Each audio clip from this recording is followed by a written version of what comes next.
देवर जी ससुर बने फिरते थे और ननद रानी आप मेरी सास। रेवती को समझ आ गया उसे अब क्या करना है।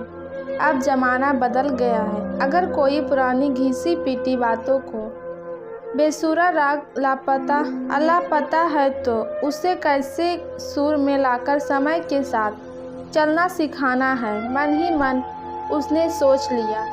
दरअसल रेवती के छोटे भाई रौनक की शादी में बड़ी भाभी हर बात पर मेरे साथ ऐसा हुआ था, मेरे साथ वैसा हुआ था बोल बोल कर सभी को ऐसे सुना रही थी जैसे उनके साथ परिवार वालों ने मिलकर घोर अत्याचार कर दिया हो।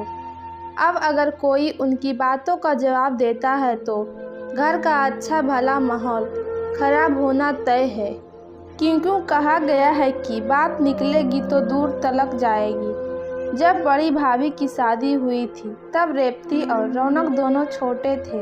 पूरे 10 साल का अंतर था। रौनक और बड़े भैया में रेवती दोनों के बीच की कड़ी थी।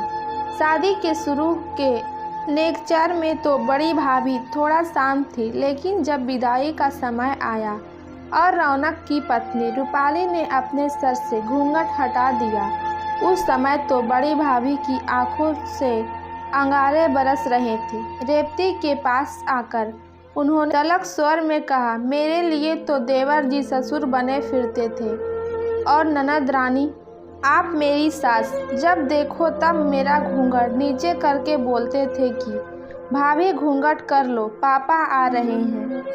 और अब अपने घर के संस्कार रूपाली के लिए भूल गए। भाभी तब रौनक और मैं बहुत छोटे थे। हमने जो भी किया वह बचपने का हंसी मजाक था। उस समय हम लोगों की सोच के दायरे में हमारी माँ, चाची और आस पड़ोस की बुजुर्ग ही थी जो कि सदैव घूंघट करती थी। बस इसलिए हम भी आपके साथ मजाक मजाक में वही करते थे। आपसे पर्दा करवाने का हमारा कोई ऐसा इरादा नहीं था। आप बचपने की इतनी सी घटना अपने दिल पर लेकर बैठी है। हमने आपको कभी मजबूर नहीं किया घूंघट करने के लिए। आप तो यह सरासर इल्ज़ाम लगा रही है हम भाई बहन के ऊपर। हाँ रेवती, मैं तो दिल पर लेकर भरी हुई बैठी हूँ, सबको एक एक करके सुनाऊंगी। रेवती को समझ में आ गया था कि बड़ी भाभी से सवाल जवाब करने का कोई फ़ायदा नहीं, उनको उन्हीं की बातों में समझाना पड़ेगा। अगले दिन रेवती जब सबको खाना परोस रही थी तो जानबूझकर उसने खाने में कल की बची हुई सब्जी परोस दी। अरे ननद रानी, आपने कल की बची हुई सब्जी थाली में क्यों परोस दी? वह तो खराब हो गई होगी। आपको इतना भी पता नहीं सड़ा हुआ खाना थाली में नहीं परोसते, ताज़ा खाने का भी स्वाद खराब हो जाएगा। क्यों नहीं परोसते भाभी? मैं तो ज़रूर परोसूंगी। जब आप 10 साल पुरानी बात को लेकर आज भड़ास निकाल रही है तो फिर तो यह कल की ही सब्जी है। किस बात को किस बात से जोड़ रही है आप ननद रानी? सीधी सीधी बात है भाभी, जिस तरह बचा हुआ खाना खराब हो जाता है उसका हम उपयोग की बातें वहीं छोड़ देना चाहिए। अगर हम गुजरे हुए कल की बातें आज करेंगे तो हमारे अच्छे संबंध भी खराब हो सकते हैं। इसलिए समझदारी इसी में है कि आज के समय के हिसाब से कदम मिलाकर सबके साथ हंसी खुशी रहें। एक दूसरे की गलतियों को माफ़ करके आगे बढ़ने का नाम ही जिंदगी है। कहते हैं ना, बहती हुई नदी का जल हमेशा उपयोग करने लायक रहता है, लेकिन एक जगह रुका हुआ पानी सड़ जाता है जो किसी काम का नहीं रहता।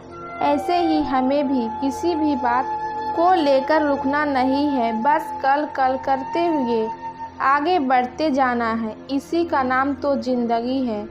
बड़ी भाभी समझ चुकी थी पुरानी बातों को लेकर सिर्फ और सिर्फ माहौल ही खराब होगा और सभी की नज़रों में उनकी छवि। इसलिए उन्होंने भी समय के साथ होने वाले बदलाव को स्वीकार कर लिया था। बदले की भावना से परे अब उन्हें हर काम में मज़ा आ रहा था और वह खुले दिल से सभी के साथ हंसी मजाक में शामिल हो रही थी।